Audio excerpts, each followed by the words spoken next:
Market में हर entry एक signal है, मगर सिर्फ वही लोग जीते हैं जो इन सिग्नल को समझ पाते हैं। आपने कभी सोचा है जब सब लोग बाय कर रहे होते हैं तब मार्केट क्यों गिरती है? ये सब बेच रहे होते हैं तब बड़ा रैली क्यों आता है? ये सिर्फ प्राइस एक्शन का खेल नहीं है, ये इंस्टीट्यूशंस का गेम है। आज के लेक्चर में हम सीखने वाले हैं कि कब एंट्री करना है, अकुमुलेशन फेज कैसे आइडेंटिफाई हो रहा है, और मार्केट में no demand and no supply का असली मतलब क्या होता है। अगर आप अपनी इंटरेस्ट को स्नाइपर लेवल तक पहुंचाना चाहते हैं तो ये लेक्चर मिस मत कीजिएगा। तो चलते हैं अपनी स्क्रीन की तरफ। आज के इस लेक्चर में हमारा चौथा लेक्चर है। आज हम देखेंगे when to enter the trade, buying accumulation phase, no demand no supply, shake out upthrust। जो no demand no supply shake out upthrust जो है ये कंफर्मेशन सिग्नल्स है। हमें पता तो है कि जब ट्रिगर लाइंस का ब्रेकआउट होता है, क्लाइमेटिक एक्शन बार का ब्रेकआउट होता है, तो उसके बाद हम बाय बाय कर सकते हैं या सेल कर सकते हैं। उसको और एक्यूरेट करने के लिए ये no demand no supply shake out upthrust ये सिग्नल यूज करते हैं कंफर्मेशन के लिए। इससे हमारी एक्यूरेसी और भी ज्यादा ठीक हो जाती है। अब हम देखते हैं कि ये no demand no supply shake out और अपथ्रस्ट क्या होता है। सबसे पहले हम देखेंगे नो सप्लाई क्या होता है। नो सप्लाई एक नैरो स्प्रेड होती है, छोटी बार होती है। इसका हमें पता कैसे चलता है? इसका पता हमें तब चलता है इसका वॉल्यूम पिछले दो वॉल्यूम से कम होता है, पिछले दो वॉल्यूम से कम इसका वॉल्यूम होता है। तो ये हमारी नो सप्लाई कंफर्म होगी। नो सप्लाई होता क्या? नो सप्लाई मतलब कि सारी सप्लाई स्मार्ट मनी ने ऑब्जर्व कर दिया है, और नो सप्लाई एक कंफर्म सिग्नल है बाय का। और नो सप्लाई की भी कंफर्मेशन होती है। नो सप्लाई की कंफर्मेशन तब होती है जब नो सप्लाई का हाई ब्रेक होता है, चाहे वो नैरो स्प्रेड से हो, जिस मर्जी स्प्रेड से हो, उसका हाई ब्रेक होना जरूरी है। तो ये हमारा कंफर्मेशन सिग्नल्स है। हम इसके नीचे भी एसएल रख सकते हैं, इसके नीचे भी एसएल रख सकते हैं, या फिर अपनी क्लाइमेटिक एक्शन बार के नीचे भी एसएल रख सकते हैं। ये हमारे 3 एसएल बनते हैं। ये आप पर है, आपने अपनी प्रैक्टिस कितनी की है, कितनी बैक टेस्ट किया है, किस पेयर पे किया है। ये जैसे हर इंसान का चलना फिरना, उनके ख्यालात अलग होते हैं, इसी तरह हर पेयर का, हर स्टॉक का चलने फिरने का बुलिश ट्रेंड, उनका बायस ट्रेंड अलग होता है। ये हमें सिर्फ और सिर्फ बैक टेस्टिंग से पता चलेगा। नेक्स्ट हम आते हैं नो डिमांड पे। जो नो डिमांड होती है वो भी ऑलमोस्ट सेम होती है, और वो सेल का एक कंफर्म सिग्नल होता है। भी एक नैरो स्प्रेड बार होती है, और उसका भी वॉल्यूम पिछले वो वॉल्यूम से कम होता है। नो डिमांड की भी कंफर्मेशन हमें चाहिए, तो उसके लिए नो डिमांड का लो ब्रेक होना जरूरी है। तो इसमें भी हम अपनी एंट्री यहाँ पे ले सकते हैं। उसके बाद इस सेल हम यहाँ भी रख सकते हैं, यहाँ भी रख सकते हैं, या क्लाइमेटिक एक्शन बार के, ये आप पे डिपेंड करता है। ये तो आपको पता चल गया होगा कि हमने अपनी ट्रेड में एंटर कब होना है। हमेशा डाउन कैंडल में वॉल्यूम हाई आना जरूरी है।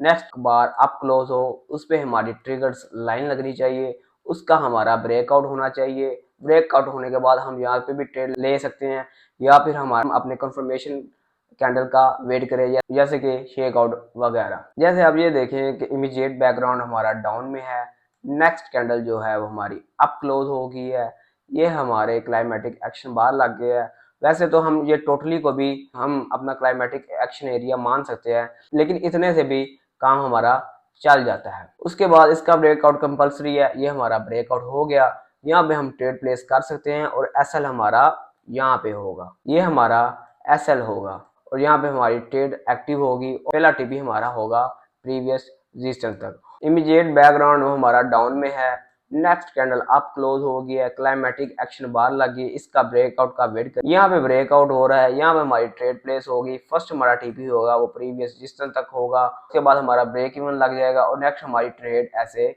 सेफ पॉइंट में चलती जाएगी। सेम इसी तरह स्मार्ट मनी जो है वो अप कैंडल्स में सेल करती है, नेक्स्ट कैंडल डाउन क्लोज होगी, ये क्लाइमेटिक एक्शन हो गया, इसका ब्रेकआउट हुआ। यहाँ पर एसएल हमारा यहाँ भी हो सकता है, यहाँ भी हो सकता है, वो आप पर है, आप अपना कितना एसएल सेव करना चाहिए। लेकिन 90% केस जो सेफ एसएल होता है वो ये वाला हाई होता है। ये तो कभी कभार हिट भी हो जाता है, लेकिन ये इसके हिट होने के चांस बहुत ज्यादा कम होते हैं। ये ब्रेकआउट हुआ, पहला टीपी हमारा जो होगा वो होगा फर्स्ट स्पॉट तक।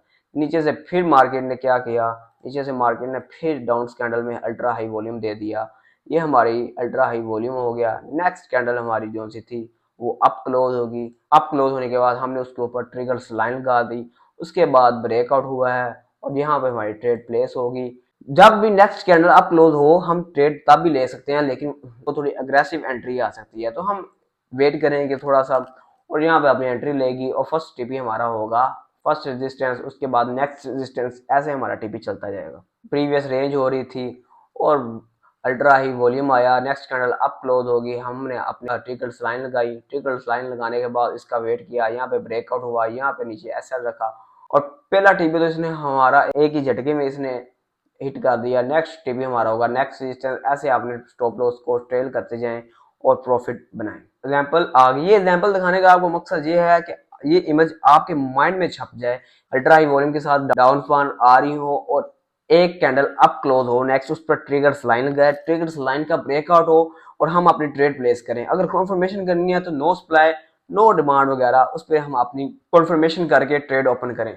ये सिर्फ दिखाने का मकसद ये है कि ये चीजें आपके दिमाग में छप जाएं। डाउन स्कैंडल वाले मार्केट हमेशा क्या करती है, बाय करती है। ये ट्रिगर्स लाइन लगी यहाँ पर और मार्केट ने इसका ब्रेकआउट किया, ब्रेकआउट करने के बाद मार्केट यहाँ से ऊपर चलेगी, फर्स्ट टीपी हमारा होगा फर्स्ट रेजिस्टेंस, नेक्स्ट टीपी होगा हमारा नेक्स्ट रेजिस्टेंस। ऐसे ही ये back to back smart money काम करती है, इसमें कोई बड़ी चीज नहीं है, ये जस्ट आपने अपने माइंड से पहचानना है, देखना है कि अपने माइंड से ये चीजें मुझे कहाँ पे मिल रही है और किस पेयर में मिल रही है। बाकी ये गोल्ड में काफी अच्छा काम करता है, ये चीज मैंने नोटिस की है। आपको सिंपल वे में बताता हूँ, फर्स्ट स्टेप हमारा क्या होता है नो डिमांड का। ये वॉल्यूम पिछले दो वॉल्यूम से लो होना चाहिए, ये हमारा फर्स्ट फैक्टर कंप्लीट हो गया। नेक्स्ट आता है कि उसका लो ब्रेक होना नेसेसरी है, ये एक प्रॉपर नो डिमांड है और ये नो सप्लाईज आपको आगे भी मिलती जाती है ट्रेंड के साथ। यहाँ पे आप अगर आपकी एंट्री क्लाइमेटिक एक्शन बार से रह गया है जहां पर आपको नो सप्लाई मिले, आप वहां भी ट्रेड